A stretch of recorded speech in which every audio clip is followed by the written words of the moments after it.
आज का पुरुषार्थ।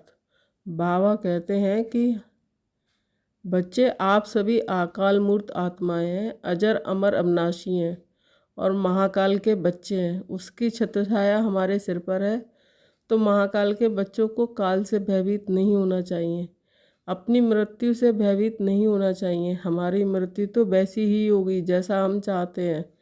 अपने सबकॉन्शियस माइंड, अवचेतन मन में अभी से संकल्प कर दो कि हमें कैसे देह का त्याग करना चाहेंगे। हॉस्पिटल में या योग में बैठे बैठे स्व इच्छा से, बाबा की मुरली सुनते हुए या सुनाते हुए, बाबा के कक्ष में योग करते हुए या सेवाओं के फील्ड में सबको महादान देते हुए। हम महाकाल की संतान हैं, महाकाल के बच्चे हैं। यदि डरेंगे तो संसार में निर्भय कौन बनेगा। जिन्हें विनाश का भयंकर खेल देखना है, उन्हें भयभीत नहीं होना है। न स्वयं से भयभीत, न बिना कारण भयभीत, न मृत्यु से भयभीत, न किसी दूसरे व्यक्ति से भयभीत, न भटकती हुई आत्माओं से भयभीत, न मंत्र तंत्र से भयभीत। भविष्य में क्या होगा इसका भी भय नहीं, लोग क्या कहेंगे इसका भी भय नहीं, कोई मेरी निंदा ना करे इसका भी भय नहीं। हम मास्टर सर्वशक्तिमान इस संसार में, कांटों में, जंगल में, इस भयानक वन में शेर की तरह निर्भय होकर विचरण करें, जिन्हें कोई भी भय नहीं, जिन्हें कोई भी चिंता नहीं।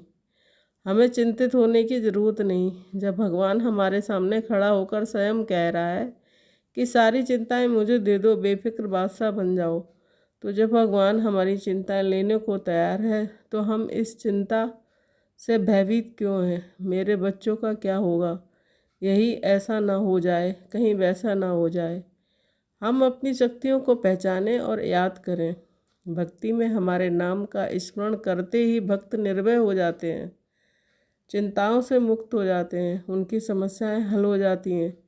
याद करें, जिनके नाम के स्मरण से ही लोगों को डर खत्म हो जाते हैं, वह स्वयं भयभीत क्यों।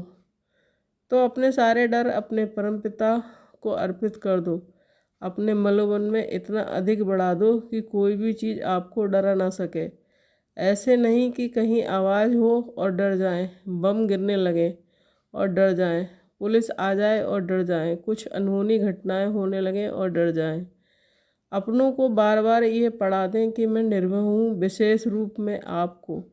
यदि किसी भी प्रकार का भय अंतर में समाया तो सवेरे उठकर रोज़ 7 बार अभ्यास दें, मैं मास्टर सर्वशक्तिमान निर्भय हूँ और मेरे साथ सब कुछ अच्छा होगा। मेरे वाइब्रेशन से दूसरों के भी भय समाप्त हो जाएंगे।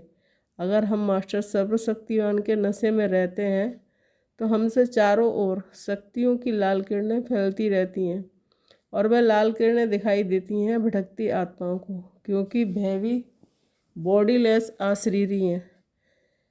वह हमसे भयभीत होते हैं, उन्हें लगता है कि हमारे चारों ओर तो अग्नि जल रही है जिससे वे जलकर नष्ट हो जाएंगे, इसलिए हमें उनसे भी डरने की ज़रूरत नहीं है। सारा दिन हम ये संकल्प करें कि मैं मास्टर सर्वशक्तिमान महाकाल की संतान, मास्टर महाकाल अकाल मूर्त आत्मा हूँ, और अपने को भक्ति के मत में चमकती हुई बहुत बहुत तेजस्वी आत्मा अनुभव करें। मरता तो ये देह है, मैं तो मरती ही नहीं। मैं तो ये वस्त्र बदलती हूँ, मैं तो मास्टर महाकाल हूँ। और अनुभव करें, बाप दादा महाकाल के रूप में सामने खड़े हुए मुझे दृष्टि दे रहे हैं। ओम शांति।